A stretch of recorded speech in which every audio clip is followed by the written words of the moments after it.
unit of the National Farmers Union, one in the East, made up of Pennsylvania and New Jersey. The Eastern Division came out endorsing Wallace. There were people in the Wallace movement who felt that Patton, North Dakota's Glenn Talbot, Bill Thatcher from the Grain Terminal Association were sympathetic to Wallace. Privately, they sounded that way sometimes, but none of them said anything publicly. Patton privately was very much dissatisfied with Truman, but he felt in 1948 it was impossible to elect a good president. He was pessimistic about maintaining the left liberal bloc. He was worried about corporate fascism, and he was trying to make the best of what he saw as a very bad situation. We find in 1948 the Farmers Union even backing the Hope-Aiken measure, which called for flexible price supports after 1950. Patton, I believe, testified in favor of that measure, or those measures, that year. Well, at the same time that we find the National Farmers Union going along with Hope-Aiken in 48, Patton was condemning the Progressive Party's farm plank for not being progressive enough. And I'd like to share with you a quote from a letter he wrote to a person in Iowa. Had they really been progressive, they would have struck out hard with biting programs which would have had the effect of doing a fundamental job of redistributing income in this country. After all, the Farmers Union is quite a conservative organization, and in my opinion, its program is a long ways from being daring. I agree with the program and support it, but it is quite one thing for a farm organization to adopt the program we did, where we have to constantly consider the limitations of the political situation. It's another for a so-called progressive party which is striving to build a pattern for an economic and social philosophy which will lead to opening up the world of abundance and peace. Well, I'll note one thing, that neither the Progressive Party platform or Henry Wallace endorsed Hope-Aiken in 1948. We find in the Progressive Party platform, we call for a 5-year program of price supports for all major crops at not less than 90% of parity. Parity to be calculated according to an up-to-date formula. Incidentally, there's a more detailed agricultural plank in the Iowa Progressive Party platform. Well, Fred Stover was on the platform committee of the Progressive Party, and he gave a nominating speech. He gave the nominating speech for Henry Wallace. And later, during that campaign, when I think it's the very week that the National Farmers Union Board endorsed Hope-Aiken, there was a Progressive Party farm conference held in Chicago, which blasted the flexible price supports of Hope-Aiken. At this meeting, incidentally, some people like Elmer Benson and Fred Stover gave Henry Wallace a seminar in farm policy. And I have a note from a person who attended that conference, and I want to quote this because this has some bearing on our discussions yesterday or the day before involving New Deal farm policy. Yes, I was at the Chicago Progressive Party Farm Conference in September 1948. One recollection, as we bore down on the need to help the small and family farmers, Henry Wallace got up and said something like this: "From this discussion, I can see that all of my life, everything I did was for the better-to-do, more successful farmers." A revealing comment from the ex-Secretary of Agriculture, who once threw a friend of mine out of his office for talking about large and small farmers. Said H.A.W., "So long as I am Secretary of Agriculture, no one in my office will talk about large and small farmers. They are just farmers." Well, one of the surprising things to me studying the Wallace campaign was to learn that Wallace didn't pay much attention to the farm issue in 1948. It seems he made one farm speech. People like Elmer Benson, who was the party chairman, and Fred Stover and others tried to get Wallace to talk more about farmers. But the decision apparently had been made to focus on foreign policy, civil rights and civil liberties, and thus farm issues were neglected. So we have a situation where probably the most famous Secretary of Agriculture in American history ran for president and didn't talk about farmers. This might have some bearing on general discussions about the American left in the 20th century in regard to it being so strongly urban-based that not very much attention was paid to farm questions. Well, following the Truman victory in 1948, the National Farmers Union went back to its earlier commitment of fixed price supports. And we find the National Union Farmer in December of 1948 reporting that M.W. Thatcher, the general manager of Farmer Union Grain Terminal Association, calls the farm bill passed by the 80th Congress a sneak attack on farm prices. Well, in the new Truman administration, the National Farmers Union developed a closer relationship with the Truman administration. After the Brennan Plan was proposed, this seems to be a much more harmonious relationship than in '46 or so. But I point out to you the National Farmers Union still was opposed to NATO and universal military training. But I think there's no question that the National Farmers Union had a more contented sense of the Truman administration than earlier. But then in June of 1950, when the Korean War broke out, this came as quite a jolt. And the National Farmers Union, which had opposed the Truman Doctrine, NATO, and the draft, came to line up with Truman's policy on intervention in Korea. There was some dissension within the National Farmers Union, and we find some people in Iowa and in the East, and Minnesota and some other places who were opposed to this policy. And as time went on, there was an effort to remove Fred Stover as president of the Iowa Farmers Union, and after that failed, a move ultimately was made to kick out the Iowa Farmers Union and Eastern Division. That eventually happened in 1954.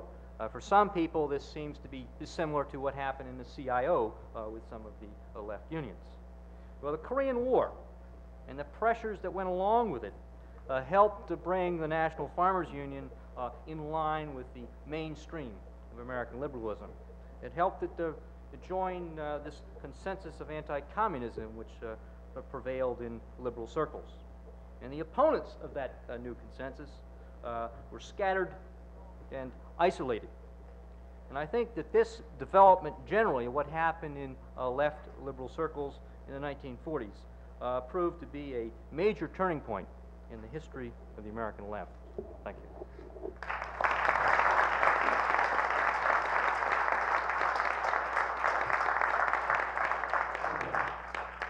Okay, we'll now have some questions from the audience. If you'd like, please come, walk up to the microphones. I just had one brief comment. As we were listening to Merle Hansen speak, and it was, so sensitive and intelligent and whatever other compliments I could pay him, I happened to look into the monitor here and I saw that there was no one at the podium, and it was an empty picture, and it just kind of reminded me of the presidential debates. Okay, very good.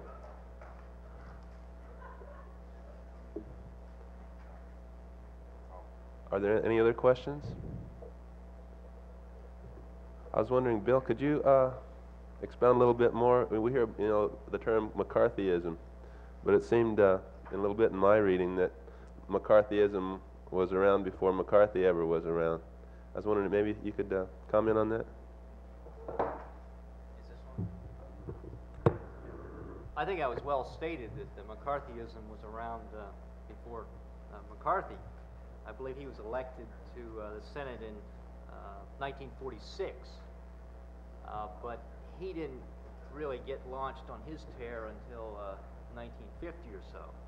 That the movement to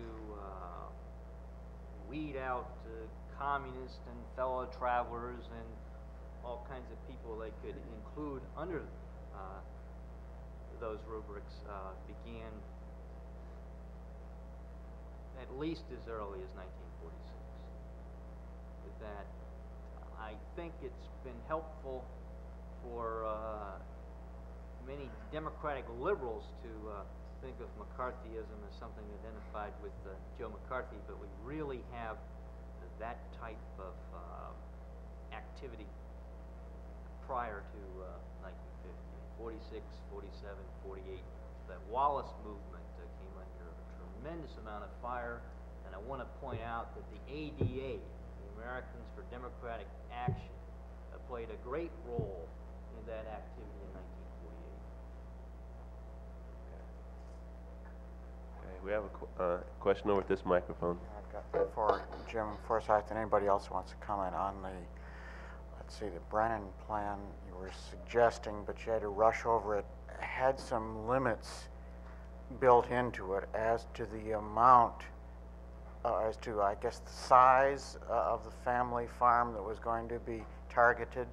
And I'm wondering if, granted it didn't get enacted, it didn't get adopted, was what he was attempting to do, or that group attempting to propose, viable? Did it have a chance of getting the job done?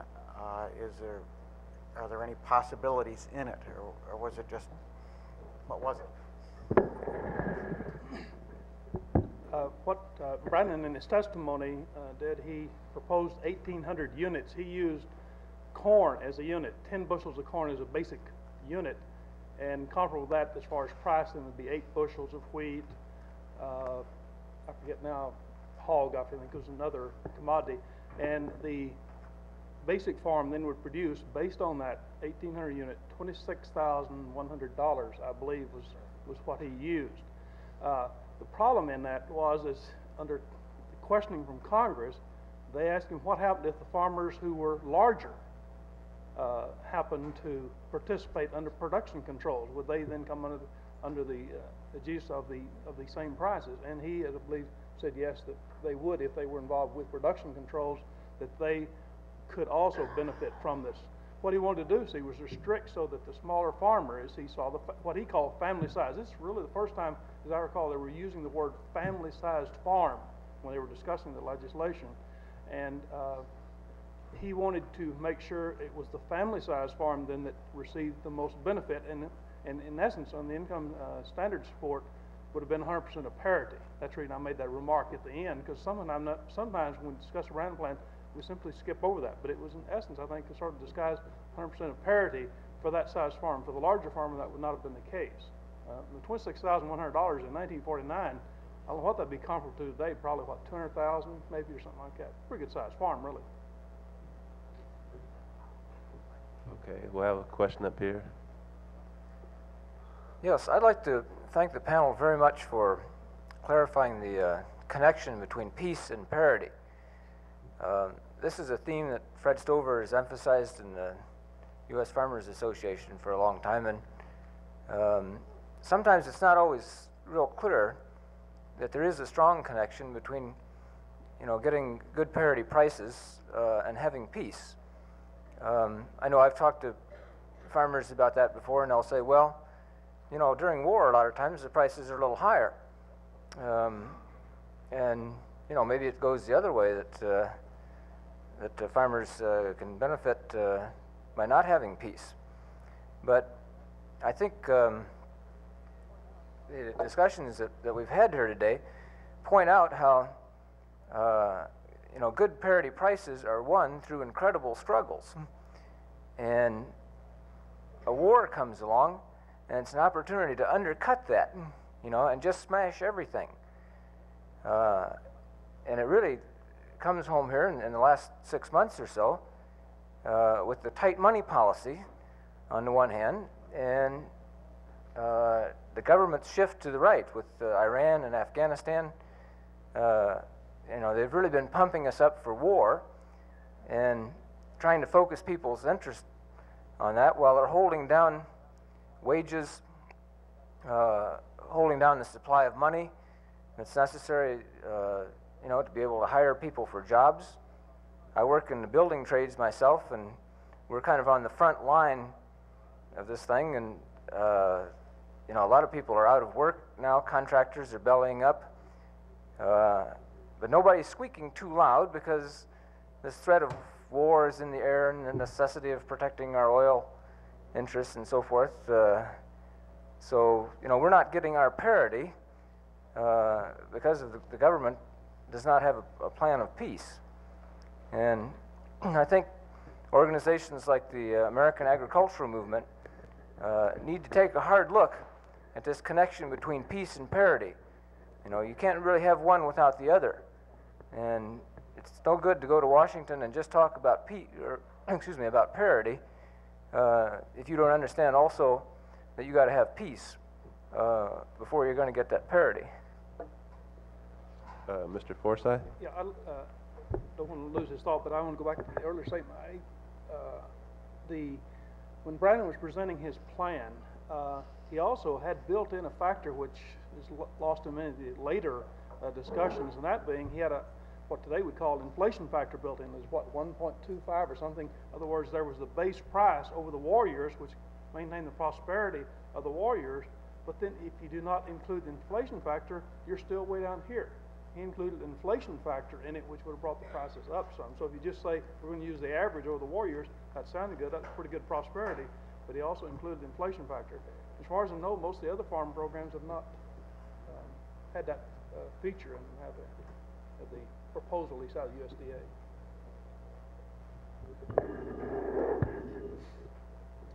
Well, the illusion that war or military spending results in farm prosperity is something that a lot of people, including farmers, seem to believe in for a long time. And I suppose it is partially to do away with that myth that in 1950 we adopted the slogan, peace and parity. You see, in one respect, it's a matter of whether those in power, the given administration at any time, it's a question whether they have the political guts to do either one or the other. From a realistic economic standpoint, it ought to be made clear.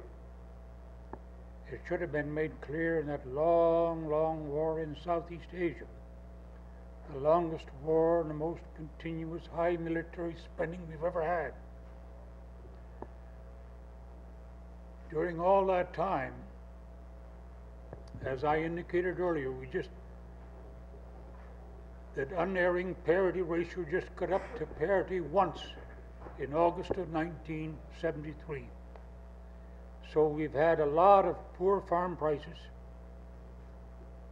At the time we've had the most military spending, and we've certainly got military spending now with farm prices down to 64 and 65% of parity on the average, and with corn, hog, and soybean prices even below 50%.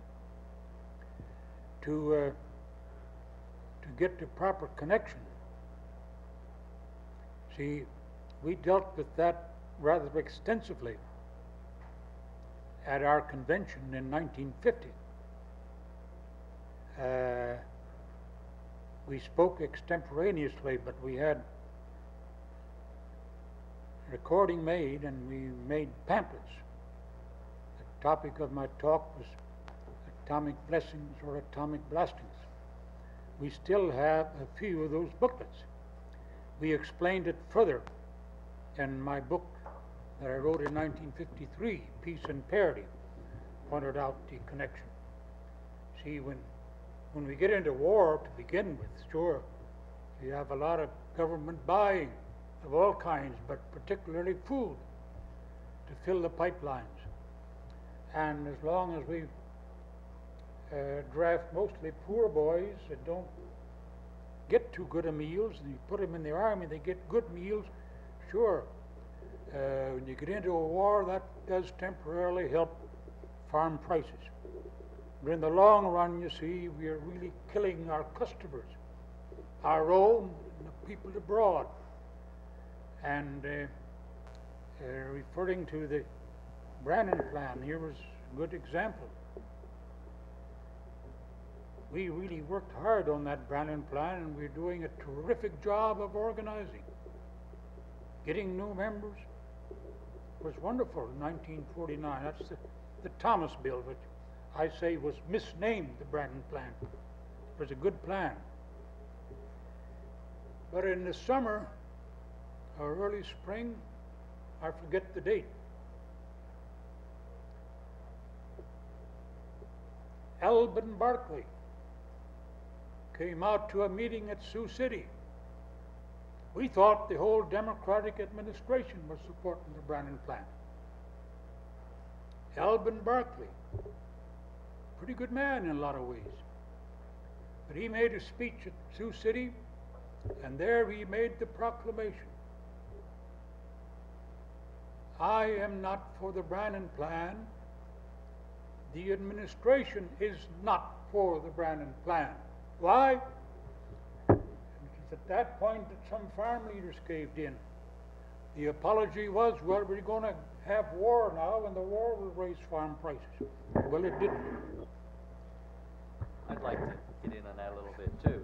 We had the Brannan Plan out there, the war came.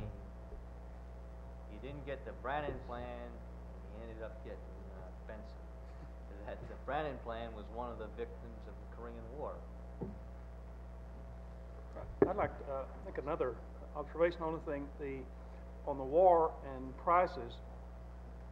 Prices went up in the June, July of 1950, but soon after the buying psychology ended, prices dropped way down low. I mean, there was 700% increase in tire sales in July of 1950, then you couldn't even sell them for the rest of the year. But when the Chinese invaded in November 50, then prices up again. So there was this up and down price during war. So sometimes these averages, some people use the words average all during this meeting. Those averages throw you if you're not careful. Because, you know, as you say, you don't need averages. You don't need, you know, certain things.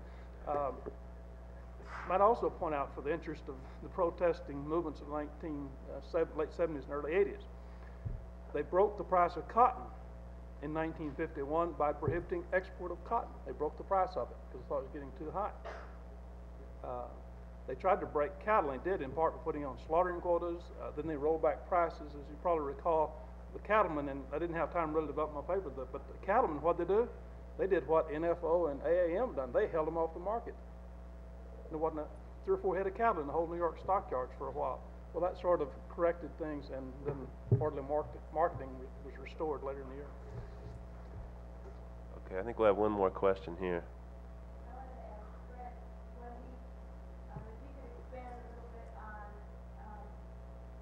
how the Progressive Party was formed, why you thought it was not successful, and what your analysis is about the success and potential of the third party today.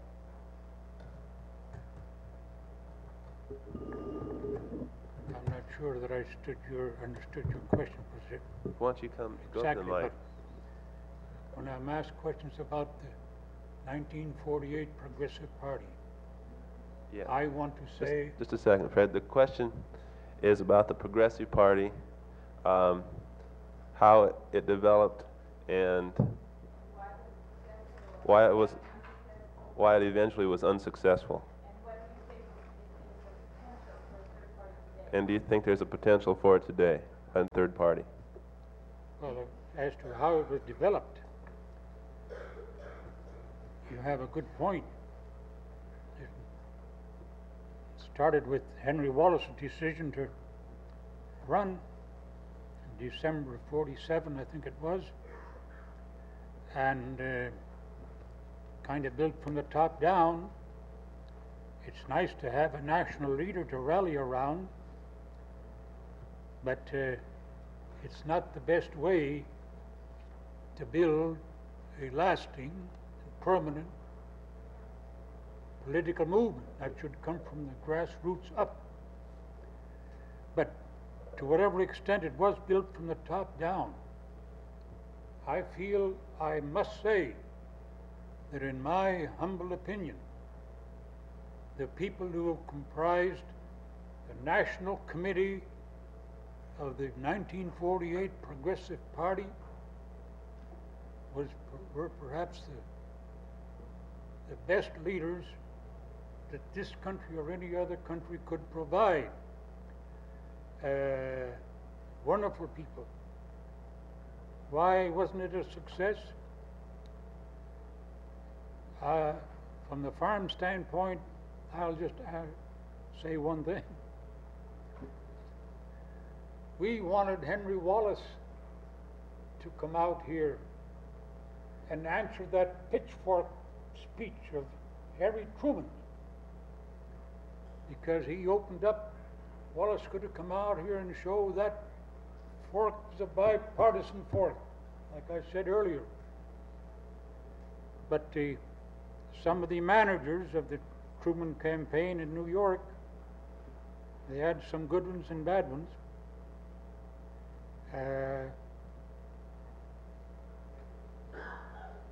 They insisted on Wallace making a speech in Chicago. And my friend historian here will know that he talked about Berlin. He didn't talk about that bipartisan pitchfork that we had in our backs. That's one reason. I don't know very many reasons. I just say that I supported it. I'm sorry, we really don't have time for any more questions. I hope maybe you can catch some of these people later. Could I make just a quick Make a comment comment, sure. about something earlier, not a question? That Speak into to the Mr. microphone more. To Mr. Stover and anybody else who's interested, that Kenneth Boulding is a pacifist and is a long-standing pacifist, as well as being, unfortunately, an economist. In his role as a pacifist, I think he's observed the impact of agribusiness and its ability, unfortunate ability, to sustain war efforts. And this outcome is an unfortunate side effect of huge protective capacities. And it's just an unfortunate reality that we have to live with. Right. Okay, since I have the mic, I'd like to point out in a recent farm letter that I received, it said that times would be hard for implement manufacturers because of low farm income, but they thought that not only the farm manufacturers, but the rest of the industrial economy might be picked up by the war spending that is on the agenda for this coming year. One other thing is, if anybody's really interested in reading about some of this history and the connection of peace and parity, I would suggest writing a letter to Fred and asking for a copy of one of his 3 pamphlets, Atomic Blessing or Atomic Blasting, Peace and Parity, or The Truth About the Farm Betrayals. That last one covers this Truman era in particular. Thank you.